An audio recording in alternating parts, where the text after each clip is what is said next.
Halo, assalamualaikum warahmatullahi wabarakatuh, teman-teman semua. Gimana kabarnya? Oke, kali ini ada servisan kulkas Polytron satu pintu, teman-teman ya. Nah, di sini coba kita colokin ya, kita periksa selanjutnya apa yang rusak. Yang pasti kata yang punya itu nggak dingin sih ya, makanya telepon saya. Oke, di sini kulkasnya udah colokin dan lampu sudah menyala, artinya kulkas ini kompresornya sudah bekerja ya, sudah running. Nah, tapi di sini evaporatornya itu ada suara gemericik air ya, teman-teman. Ada suara gemericik air.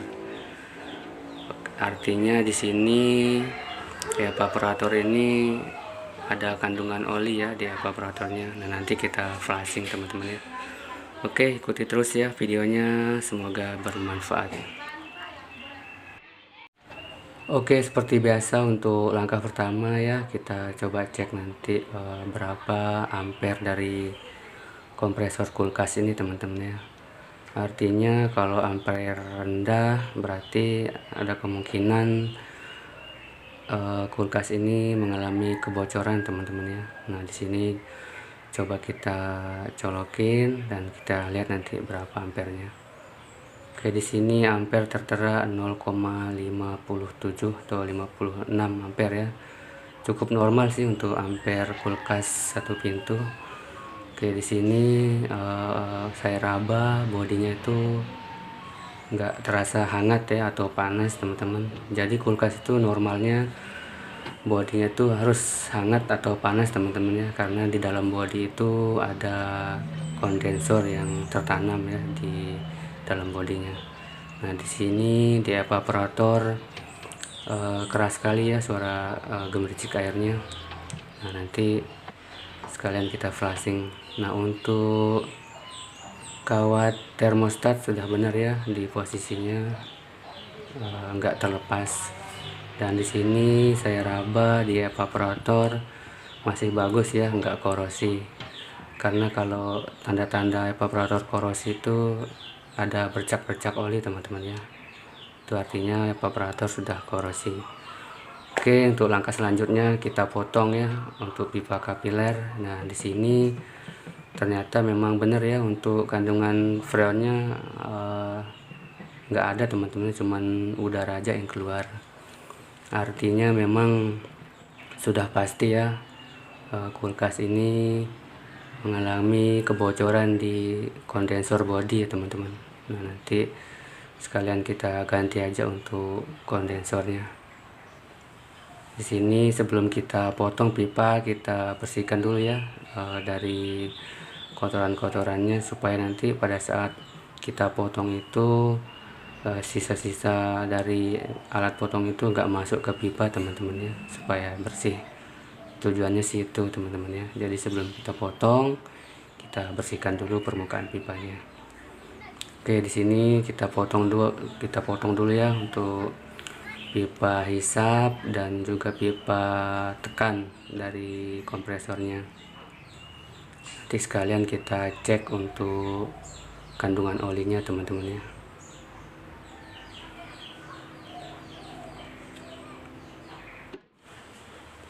Setelah pipa pres terpotong, selanjutnya kita potong untuk pipa pengisian freon, teman-teman ya. Nanti kalau saya sih lebih senang menggunakan pentil ya. Jadi nanti kalau kemungkinan rusak lagi setelah diservis, lebih gampang ya kita cek tekanan freonnya. Ya, kurang lebih seperti itu sih cara saya, teman-teman. Karena ada juga teman-teman yang langsung pakai pipa kapiler ya, atau langsung di las permanen tanpa menggunakan pentil. Ya, bisa-bisa aja sih, tergantung dari temen bagusnya kayak gimana. Tapi menurut saya sih, sekali lagi ya, ini menurut saya lebih enak, lebih bagus sih pakai pentil aja. Oke, di sini saya mau lepas ya untuk kompresornya, sekalian kita cek kandungan olinya seperti apa, apakah berkurang atau bercampur air ya, teman-teman. karena kalau sudah ada kebocoran itu wajib ya kita periksa olinya. Jadi percuma nanti kita isi freon malah mampet lagi karena di oli itu sudah terkontaminasi teman-teman ya. Oke, di sini kompresor sudah saya angkat, sekalian kita bersihkan saja ini bodi kulkasnya. Nah, di sini untuk olinya sudah saya tuang teman-teman ya. Di sini takarannya sudah ya standar lah teman-teman ya, dari pabrikan, tak perlu ditambah lagi. Oke, kita pasang lagi ya untuk dudukan kompresornya. Selanjutnya nanti kita isi kembali untuk oli kompresornya. Untuk olinya sendiri masih lumayan bagus lah ya, nggak ada tanda-tanda air.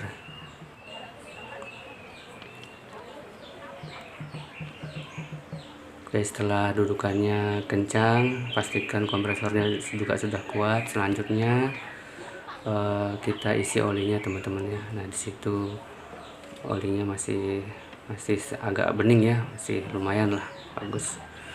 Oke, selanjutnya kita pasang proteksi overload dan relaynya supaya kompresor bisa menyala nanti teman-teman. Jangan lupa untuk kabel groundingnya juga dipasang.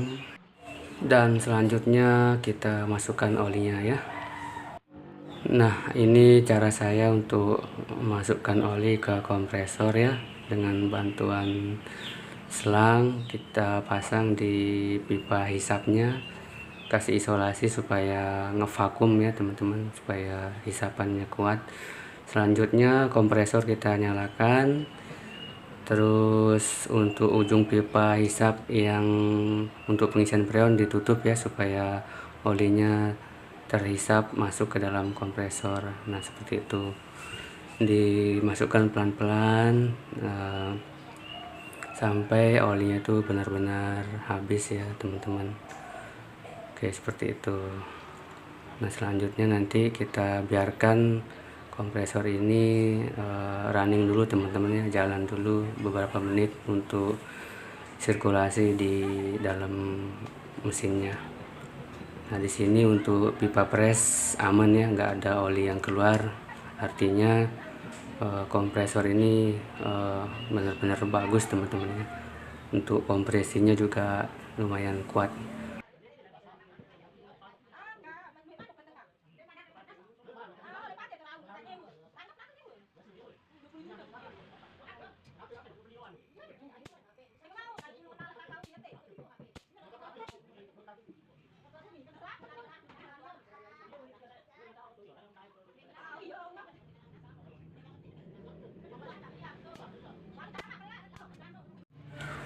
Nah, ini saya mau berbagi pengalaman teman-teman ya.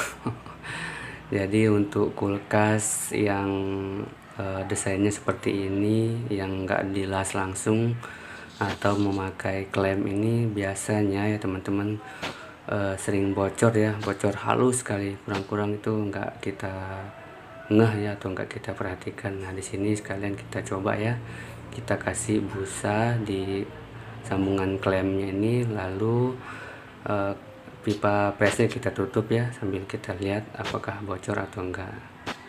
Nah, di sini alhamdulillah aman ya untuk sambungan klemnya. Oke, selanjutnya di sini saya langsung ganti aja ya untuk kondensornya. Di sini saya menggunakan kondensor dengan ukuran 10U teman-teman ya, karena evaporator kulkas ini juga lumayan ya, lumayan besar lah, nggak kecil. Jadi ideal lah untuk pakai kondensor 10U. Oke teman-teman, di sini saya pasang dulu ya untuk kondensornya. Di sini saya pakai skrup ya, ada 4 sisi, di atas 2, di bawah 2, supaya kuat ya, nggak terlepas.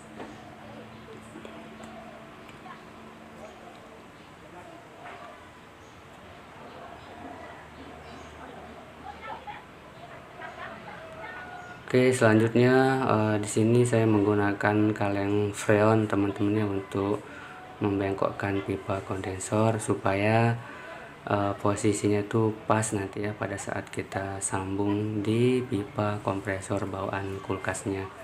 Di sini saya menggunakan pipa shock ukuran 1/4 teman-teman ya, sedikit aja, jangan panjang-panjang.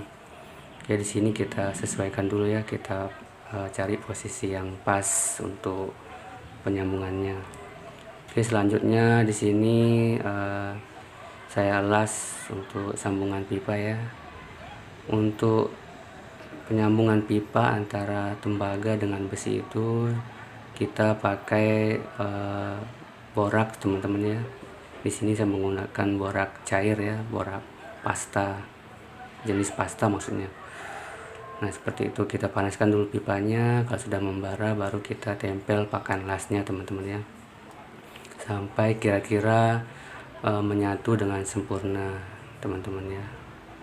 Nah, kalau memang kurang yakin boleh ditambah lagi pakan lasnya, seperti itu, gampang teman-teman ya.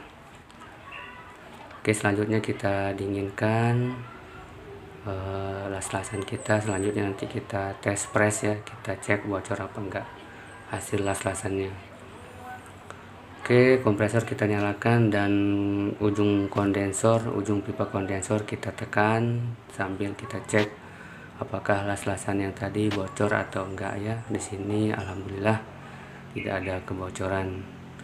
Dan selanjutnya ini yang saya maksud teman-teman ya, untuk pipa pengisian freon saya pakai pentil ya. Oke, selanjutnya saya las dulu ya untuk pipa pengisian freonnya. Nah, di sini kalau pengelasan antara sama-sama pipa tembaga nggak perlu pakai boraks teman-teman ya, tinggal kita panaskan dulu. Nah, tips dari saya itu yang pertama kali kita tembak atau kita panaskan itu pipa dari kompresornya ya teman-teman, karena bahannya tuh lebih tebal. Nah, baru kita panaskan pipa pentil pengisian freon. Nah, supaya hasil las-lasannya itu merata ya teman-teman. Nah, di sini panaskan lalu kita tempelkan pakan lasnya. Nah, di sini saya menggunakan filter isi ya, yang ada lubang 2 di ujungnya. Nah, di sini kita ukur jangan terlalu dalam ya, disesuaikan aja pas di ujung lingkaran, jangan terlalu dalam ya. Ini cara saya pasang ya teman-teman. Selanjutnya kita jepit supaya enggak bergeser. Dan di sini sekali lagi ya, saya ingin berbagi pengalaman nanti pada saat pemasangan pipa kapiler itu juga jangan terlalu mentok ke dalam teman-teman ya, disesuaikan tengah-tengah ya, jangan terlalu pinggir dan juga jangan terlalu ke dalam, tengah-tengah dari filternya. Nanti saya jelaskan teman-teman ya. Di sini kita las dulu ya untuk filternya, pastikan pengelasannya itu benar-benar sempurna ya supaya nggak bocor. Oke, selanjutnya kita dinginkan dan kita tes press nanti ya, sekalian kita cek kebocoran. Selanjutnya pemasangan pipa kapiler ya, pastikan pipa kapiler itu benar-benar berlubang ya teman-teman, pastikan jangan ada yang buntu. Nah, di sini saya las dulu ya untuk sambungan shock pipa hisapnya, dengan tujuan nanti saya mau isi metil ya untuk flushing evaporatornya.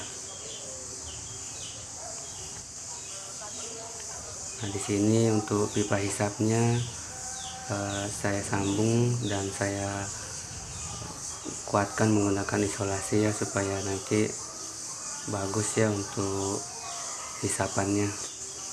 Nah, ini cara saya untuk flushing evaporator ya. Saya pakai kurang lebih 2 tutup filter ya sebelum saya pasang ke filter pipa kapilernya. Nah, kompresor saya nyalakan dan pipa hisap yang untuk pengisian freon ditutup. Nah, di sini cairan metilnya terhisap ya ke evaporator. Artinya pipa kapiler ini nggak buntu teman-teman ya, kalau cairan metilnya berhasil dihisap sampai habis. Nah di sini cairannya sudah habis, saya tambahkan lagi teman-teman ya. Nah sekali lagi kita masukkan 2 tutup botol filter ya untuk flushing evaporatornya supaya benar-benar bersih nanti ya untuk kandungan oli yang ada di evaporator. Nah di sini kita tunggu cairan metilnya benar-benar habis ya teman-teman. Nanti setelah cairan metil ini terhisap ke evaporator, kita biarin dulu ya teman-teman beberapa menit supaya cairan metil ini menyatu dengan kandungan oli di evaporator ya.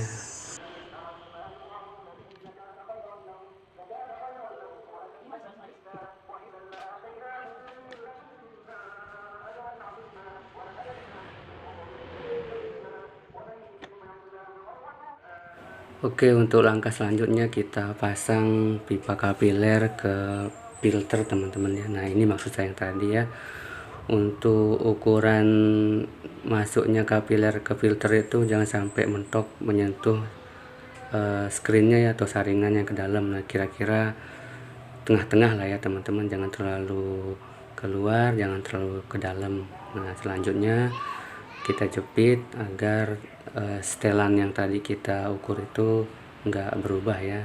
Nah di sini saya juga menggunakan bantuan pipa kapiler yang lain, tujuannya nanti pada saat ada kebuntuan di sistem bisa kita cek dari sini ya teman-teman, bisa kita potong dan kita flashing lagi. Nah di sini setelah kita ukur, kita jepit lagi ya teman-teman menggunakan tang. Selanjutnya kita las.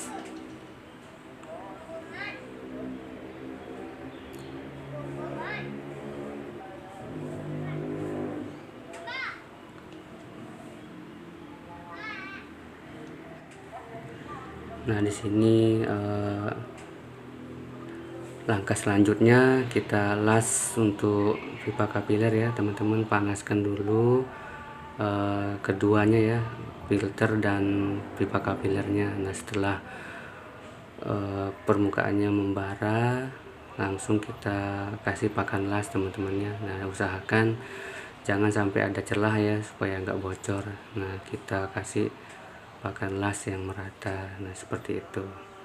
Oke, selanjutnya nanti kita tes fresh, kita dinginkan dulu las-lasannya. Selanjutnya kita hidupkan kompresor dan kita tes kebocoran. Oke, di sini kompresor sudah saya nyalakan. Nah, biarkan dulu ya untuk ujung pipa kapiler yang sebelahnya itu biarkan dulu ya supaya mengeluarkan hawa panas dari las-lasan yang tadi. Nah setelah beberapa menit kita tutup dan kita tes kebocoran las-lasan kita teman-teman ya. Nah di sini kita menggunakan busa sabun sambil kita tekan pipa hisap ya, tekan yang kuat sambil kita tes kebocoran di setiap sambungan las-lasan ya. Nah di sini alhamdulillah tidak ada kebocoran ya teman-teman.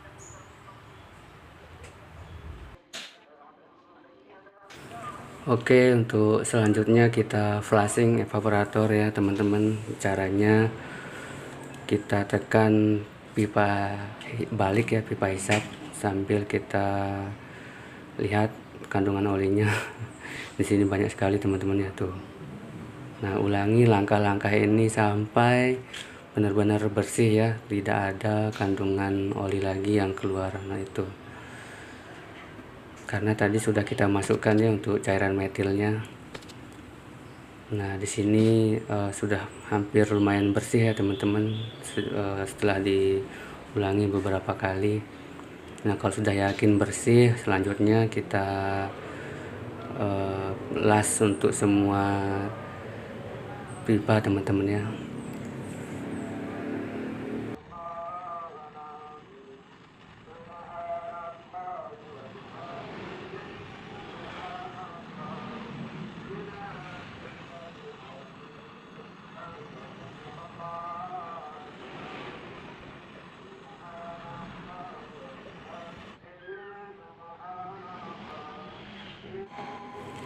Dan jangan lupa untuk ujung pipa kapiler yang sebelahnya kita las teman-teman ya, pastikan tidak ada kebocoran. Selanjutnya kita tunggu dingin dan kita proses vakum ya teman-teman. Nah di sini kita rapikan dulu posisinya supaya nggak kebentur ya nanti pada saat dipakai. Oke, untuk selanjutnya kita mulai untuk proses pemvakuman teman-teman ya. Nah di sini tergantung dari teman-teman ya, kalau belum punya mesin vakum bisa pakai vakum body. Nah di sini kebetulan saya ada mesin vakum, jadi saya pakai mesin vakum teman-teman ya.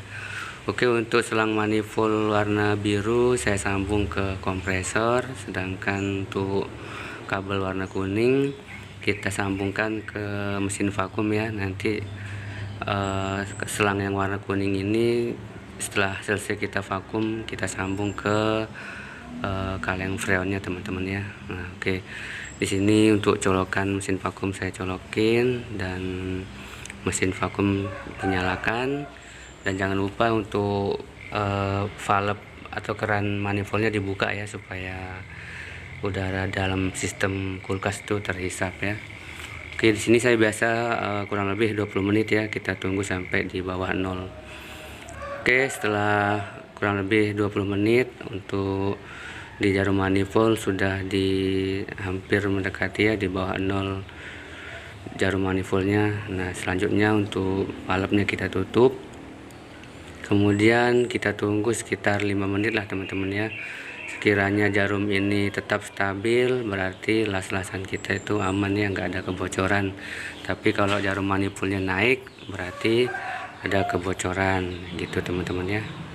Oke, setelah kurang lebih 5 menit alhamdulillah jarum tetap stabil ya teman-teman. Artinya ini aman untuk kita injek freon teman-teman ya. Nah jadi selang manifold tadi kita sambung ke kaleng freon dan kita buka untuk keran freonnya. Nah di sini saya langsung buka aja ya untuk selang valve selang yang warna biru. Nah kita masukkan freon ke dalam kulkas. Nah di sini untuk tekanannya stabil ya di 50 psi. Nah kalau sudah stabil kita tutup valve atau keran manifold yang warna biru ya teman-teman. Nah nanti setelah itu baru kita nyalakan kulkasnya. Nah nanti pada saat kulkas dinyalakan jarum manifold ini bakalan turun ya teman-teman. Itu artinya gas freon itu sudah dihisap ya oleh kompresor. Nah kita tinggal tunggu gas freon itu bersirkulasi teman-teman ya. Nah jadi untuk pengisian freon ini jangan buru-buru ya, kita isi pelan-pelan aja, sedikit demi sedikit sampai nanti tekanannya itu stabil di 15 psi teman-teman ya. Nah disitu di 15 psi itu sudah cukup ya untuk gas freonnya. Di evaporator juga bakalan rata untuk bunga esnya. Nah di sini kita isi ya pelan-pelan untuk gas freonnya karena pernah juga ngisi freon itu langsung digas gitu ya, malah mampet lagi. Jadi ya kita isi secara bertahap aja.